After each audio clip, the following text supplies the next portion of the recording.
ऐसा ना हो कि आपको लगाए कोई, सींचे कोई, पढ़ाए कोई, लिखाए कोई और फिर आप कहो नहीं, आज हमारा पास्टर हमारे साथ है, हम अपनी कलीसिया के साथ ही हैं। आज हमारे पास्टर को बहुत खुशी मिलती है, उनके मुंह बड़ाई करते थकते नहीं हैं, क्योंकि उनको लगा कि जो परिश्रम उन्होंने मेरे लिए किया, आज वो परिश्रम उनका फल लाया। वो मुझे देखते होंगे तो वो बहुत खुश होते होंगे, एक तो स्वर्ग में परमेश्वर के साथ देखते होंगे। मैं प्रभु का धन्यवाद करती हूँ। ऐसी संतान बनो, अपनी देह के ऐसे अंग बनो कि अपनी ही कलीसिया के लिए आप उन्नति का कारण बनो। हालेलुया।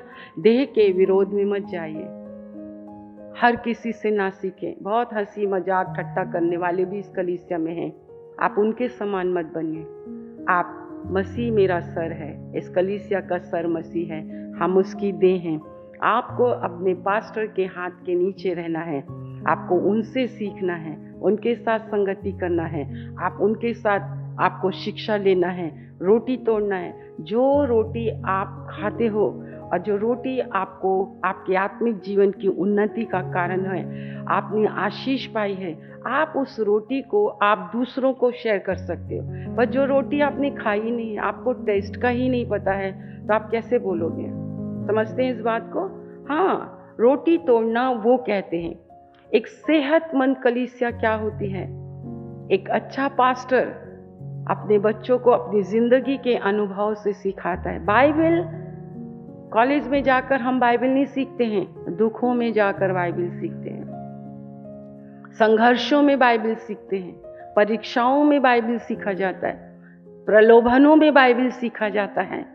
हमें बहुत ही ज़्यादा परमेश्वर ने परखा, धन के मामले में परखा, अपनी लाइफ के मामले में परखा, बहुत सी अभिलाषाओं के मामले में परखा। कोई सिद्ध नहीं है, परंतु हम सिद्धता में बढ़ने के लिए बुलाए गए हैं। हालेलुया। परमेश्वर काम करता है, वो छोड़ता नहीं है। सो हम परमेश्वर का धन्यवाद करते हैं। आराम से कलीसिया प्रभु के चरणों में बैठे, जिन्होंने सीखा वो परमेश्वर की कलीसिया के लिए बहुतायत से उन्नति का कारण बने, विश्वास योग्य हैं, ईमानदार हैं। और अगर प्रभु का जन उनके लिए परमेश्वर के सामने धन्यवाद करता है, तो वो इंसान कितना ज़्यादा मतलब धन्य इंसान है कि परमेश्वर तो अपने जन की ही सुनता है ना। इसलिए हम परमेश्वर लिखा है कि तुम ही मेरे, पौलुस कहता है तीमुथियुस को, तुम ही मेरे आनंद और बड़ाई का मुकुट हो।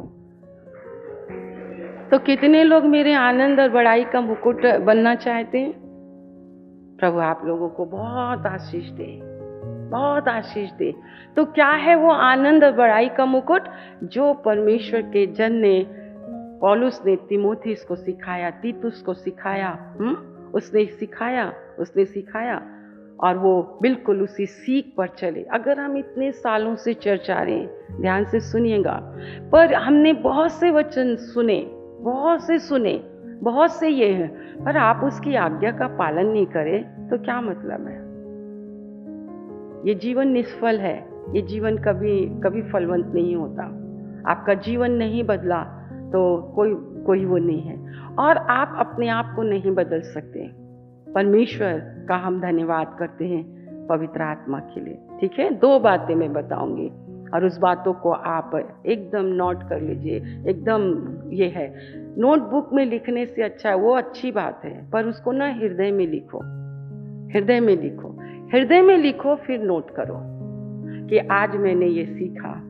फरवरी महीने में मेरे को प्रभु ने सिखाया, मुझे मनुष्य, खैर मैं तो लड़ती नहीं, मनुष्यों से नहीं लड़ना है, अपनी सफाई नहीं देना है, अपना प्रोत्साहन पाने की इच्छा भी नहीं रखना। फेवर ना, इतने फॉलोवर मेरे हैं, इतने मेरे फेवर में हैं, इतने मेरे फेवर में हैं, है ना। अगर लोग मेरे फेवर में नहीं होंगे तो मेरा आनंद चला जाएगा, लोग अगर मेरी बड़ाई नहीं करेंगे तो मेरा आनंद चला जाएगा।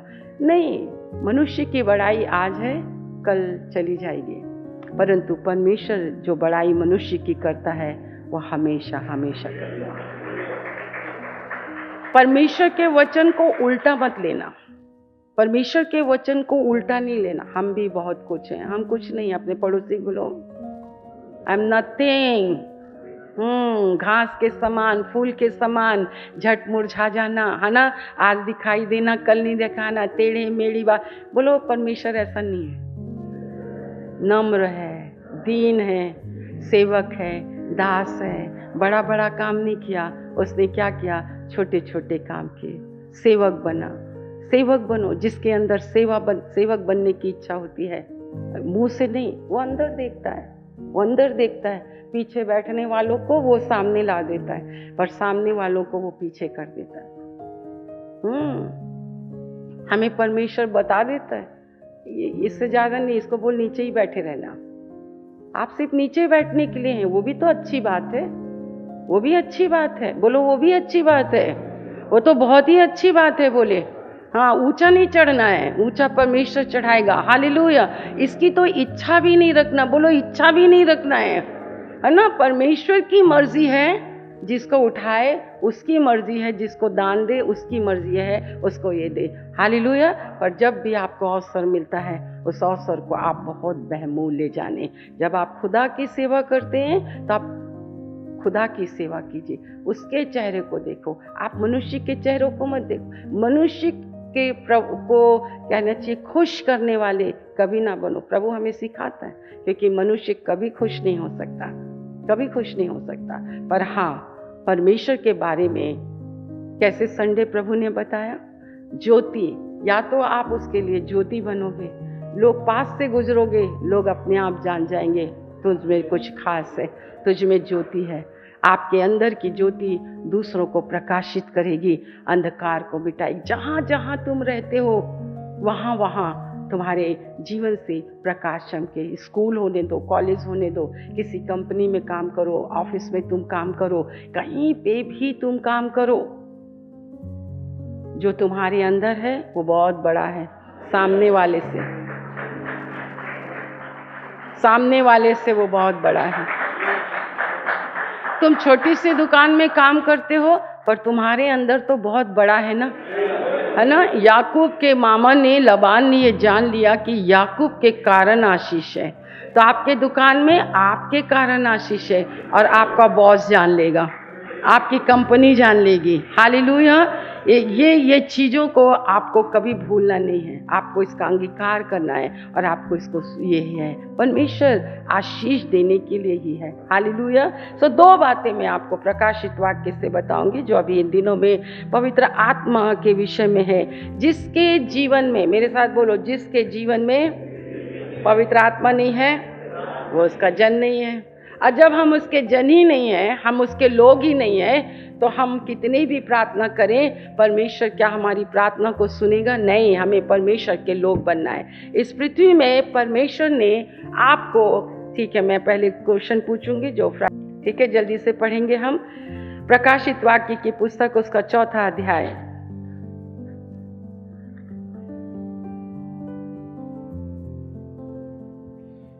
इन बातों के बाद जो मैंने दृष्टि की, तो क्या देखता हूँ कि स्वर्ग में एक द्वार खुला हुआ है। ध्यान से देखेंगे, ध्यान से पढ़ेंगे। मैं 2 क्वेश्चन पूछूंगी और इसी में है, ठीक है, कि यूहन्ना ने ध्यान से क्या क्या देखा। 2 चीजें देखी, और वो 2 चीजें आपको इसमें ढूंढना है। ओके, पढ़े फिर से। इन बातों के बाद जो मैंने दृष्टि की तो क्या देखता हूँ कि स्वर्ग में एक द्वार खुला हुआ है, और जिसको मैंने पहले तुरही से शब्द से अपने साथ बातें करते सुना था, वही कहता है, यहाँ ऊपर आ जा और मैं वे बातें तुझे दिखाऊंगा जिनका इन बातों के बाद पूरा होना अवश्य है।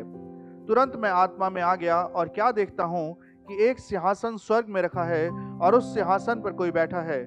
जो उस पर बैठा है वो यशब और माणिक्य सा दिखाई पड़ता है, और उस सिंहासन के चारों ओर मरकत सा एक मेघधनुष दिखाई देता है। क्या देखा? आत्मा में यूहन्ना ने सिंहासन के पास क्या देखा? एक मेघधनुष देखा।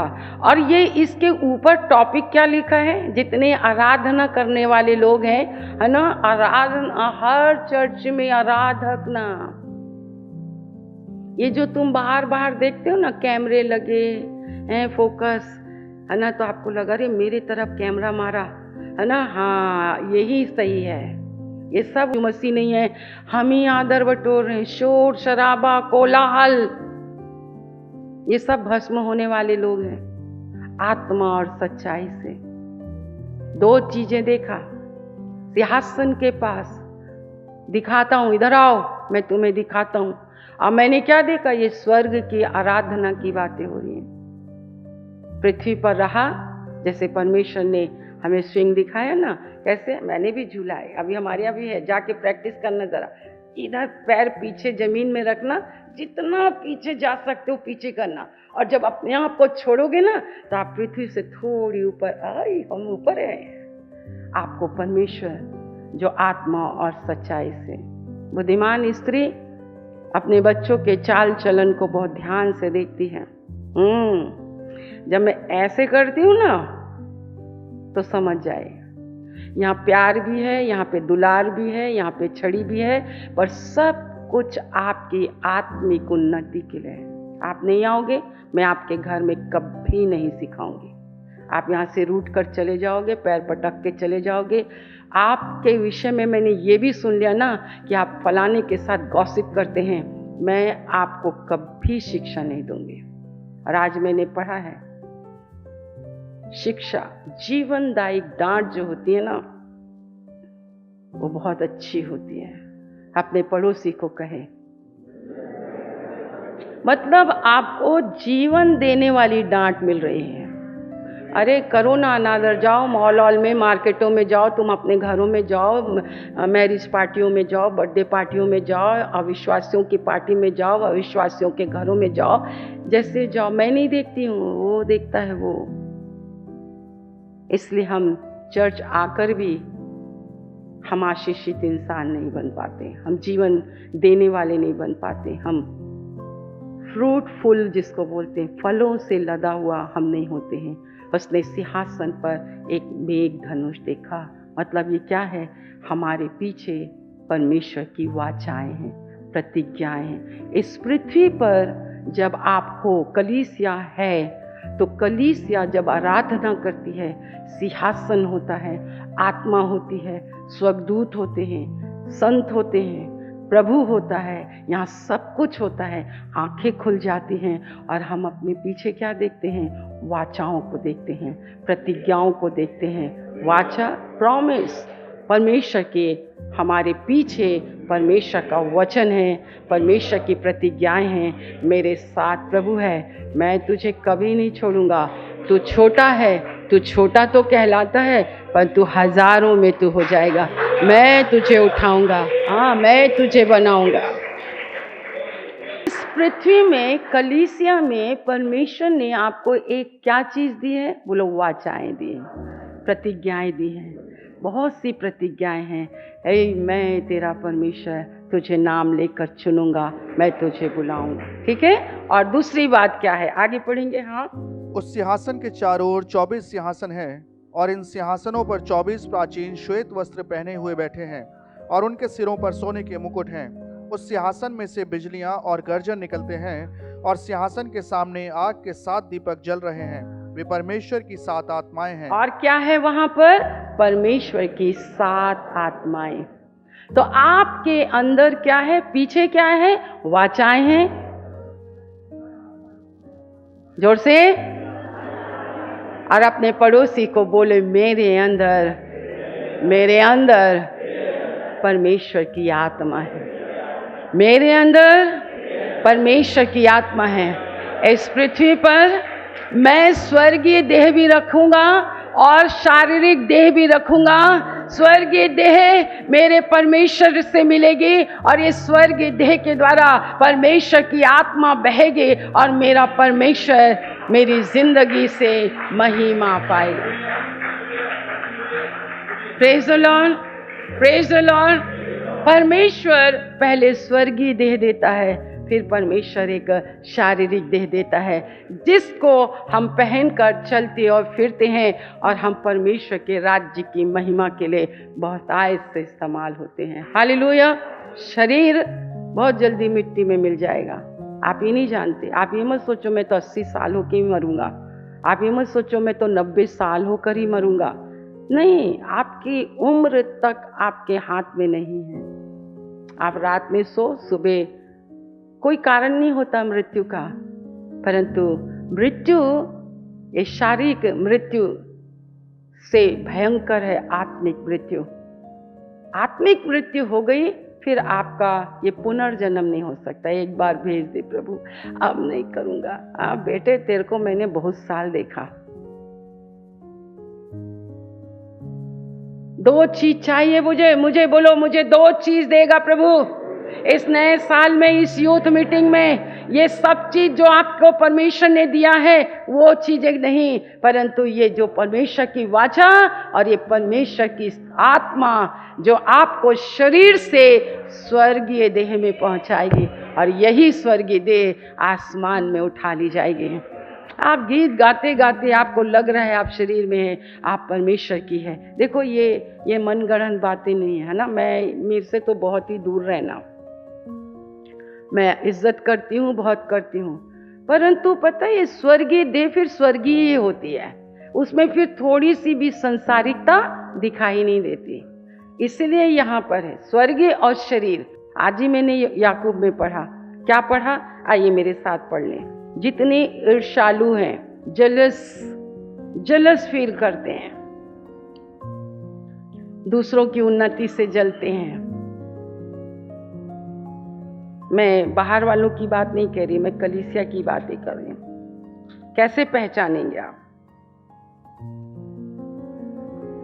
याकूब 4:5 सुन चुके हो, बार बार सुनते हो। ओके, 5। क्या तुम ये समझते हो कि पवित्र शास्त्र व्यर्थ है कहता है जिस आत्मा को उसने हमारे भीतर बसाया है? ठीक है, आपने क्या सुना? सिंहासन पर आपने क्या देखा? मेघधनुष देखा। ये वाचा को दिखाता है। वो अब जल के द्वारा नाश नहीं करेगा इस पृथ्वी को, पराग और गंधक के द्वारा नाश करेगा। पर अब प्रभु नहीं पछताएगा। पड़ोसी को बोलो अब प्रभु नहीं पछताएगा। मेघधनुष को देखा, वो निकाल देता है। रेनबो परमेश्वर की है, ये वाचा को दिखाता है। ये वाचा है हमारे साथ, परमेश्वर का वाचा है कि मैं तुम्हें नाश नहीं होने दूंगा। हे मनुष्यों, मैं तुम्हें नाश नहीं करूंगा, मैं तुम्हें नरक नहीं भेजूंगा। तुम नरक की पीड़ा के लिए नहीं हो, तुम दुख उठाने के लिए नहीं हो, तुम मेरे से अलग रहने के लिए नहीं हो, मेरे साथ संगति करने के लिए हो। ये हमारे पीछे, हमारे साथ परमेश्वर की वाचा है। और हमारे अंदर, आपके अंदर, आपके पास स्वर्गीय आत्मा भी है और आपके पास शारीरिक भी है। क्या स्वर्गीय देह हमारी शारीरिक आवश्यकताओं को पूरा नहीं करता है? अगर प्रभु के अंदर पवित्र आत्मा को जीवन देने वाली आत्मा, अभी मैं ये सब पवित्र आत्मा की शिक्षा मैं फ्राइडे के दिन दे रही हूँ। अगर आप फ्राइडे के दिन हैं, आते जाते रास्ते में आप चर्च अटेंड कर सकते हैं। अगर आप घर में हैं, ड्यूटी का समय आफ्टरनून है यानी इवनिंग सेक्शन है, आप जरूर आइए। प्रॉपर चर्च जैसा हम लगा रहे हैं, फ्राइडे भी चर्च हो जाएगा, सैटरडे भी चर्च हो जाएगा, संडे भी चर्च हो जाएगा। एक छोटे ग्रुप के द्वारा हम बहुत अच्छे से हम सीखते हैं। ऐसा क्रोध नहीं, पवित्र आत्मा को कभी शोकित मत करो। आप सीखने आते हैं ना, आप प्रभु के पास आते हैं, मेरे पास आते हैं, उसकी सुनने आते, मेरी सुनने आते। प्रभु बोलता है ना।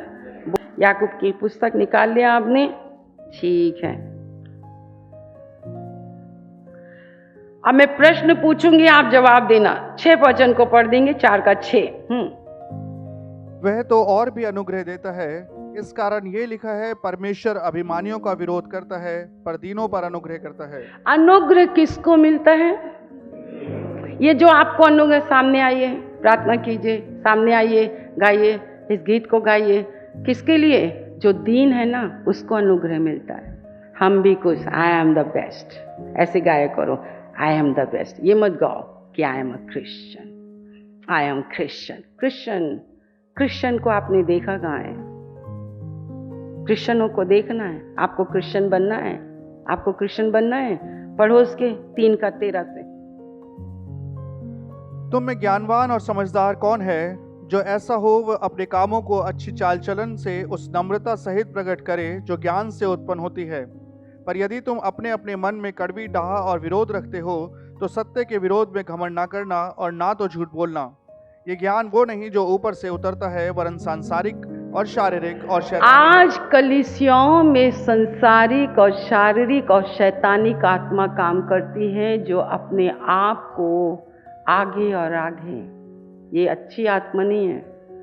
चाह रखना, ये क्रिस्ट विरोधी की आत्मा है। जहाँ आत्मा है वहाँ आजादी है, वहाँ स्वतंत्रता है। आप चाहते हैं आपकी कलीसिया में शारीरिकता और संसारिकता और शैतानिक बातें हों जो पृथ्वी से आती है, जो अपने आप करते हैं, वहाँ कुछ नहीं आती। परंतु देखो उसके नीचे क्या लिखा है।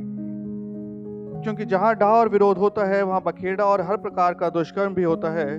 पर जो ज्ञान ऊपर से आता है, बोलो जो ऊपर से आता है, बोलो जो ऊपर से आता है, बोलो जो नीचे का आता है वो नीचे का है, परंतु जो ऊपर का आता है वो ऊपर का है।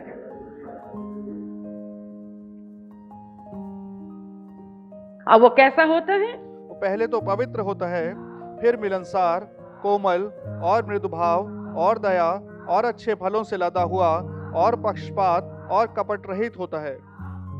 मिलाप कराने वाले धार्मिकता का फल मेल मिलाप के साथ होते हैं। ये आत्मा जो आपके अंदर बसी है ना, वो आपको कलीसिया के अंदर इस प्रकार से काम कराएगी। कितने लोग जिंदगी तेरे नाम कर दिया। आपको प्रभु ने इसलिए एक सुंदर कपल के रूप में जोड़ा है कि ऐसा कपल अगर दो एक साथ मिल जाएं तो कैसे प्रभु काम करेगा। हालेलुया। बहुत अच्छा है अपने अनुभव से बताना। आप सीख रहे हैं किसको अनुग्रह मिलता है? घमंडियों को, घमंड करने वालों को, लड़ाई झगड़ा करने वालों को, डाह करने वालों को। हीरो को मिलता है, हीरोइनों को मिलता है। अपने आप को स्पेशल बना देना, कहना है नहीं नहीं नहीं, आपको मेरी ऐसी पुत्रियां बनना है कि एक माँ अगर अपने छोटे बच्चे को आपके हाथ में दे तो जैसा आपको सिखाया गया है, आपको वैसे ही अपने बहनों को सिखाना है। Hallelujah, hallelujah. आइए फिर से हम पढ़ के अपने घरों को जाएं। पहले 4 का 5-6 से पढ़ें।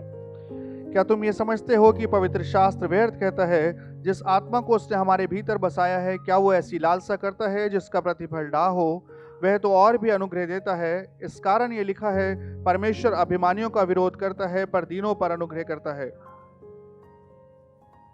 तुम में क्या? बस किसके ऊपर अनुग्रह होता है? एक दूसरे के ऐसा आमना सामना मुंह करो, बोलो दीनों पर अनुग्रह होता है। और ये अनुग्रह कहाँ से मिलता है? 8 अनुग्रह कहाँ से मिलता है? 8 प्रकार का अनुग्रह कहाँ से मिलता है? जो क्रूस के तले नहीं है, जो क्रूस की बातों पर विश्वास नहीं करता है, उसको अनुग्रह नहीं मिलता है। बोलो परमेश्वर मुझे अनुग्रह करेगा, मुझे दीन बनाएगा, मेल मिलाप कराएगा, शांति की बातें कराएगा। मेरा परमेश्वर ने मुझे जो आत्मा मेरे अंदर बसाया है और मेरे पीछे जो उसकी वाचा है, उन दोनों के द्वारा मुझे प्रभु का अनुग्रह मिलेगा। और मैं मसीह की देह में उसके लहू के द्वारा जो मैं जोड़ी गई हूँ, मेरा परमेश्वर मुझे क्या करेगा? वो मुझे उठाकर खड़ा करेगा। Praise the Lord. अपनी बाइबल बंद करें। हम विनती करते हैं इस तेल और छल के लिए। यीशु के नाम से यीशु का लहू बन जाए, यीशु के नाम से यीशु का लहू बन जाए, यीशु के नाम से यीशु का लहू बन जाए। और जब वो लोग पिए तो सचमुच में वो चंगे हो जाए, वो चंगे हो जाए। हमारे परमेश्वर पिता का प्रेम, प्रभु यीशु मसीह का अनुग्रह और पवित्र आत्मा की सहभागिता जब तक यीशु बात न पनाए हम सबों के ऊपर होती रहे। और एक साथ कहें आमीन आमीन।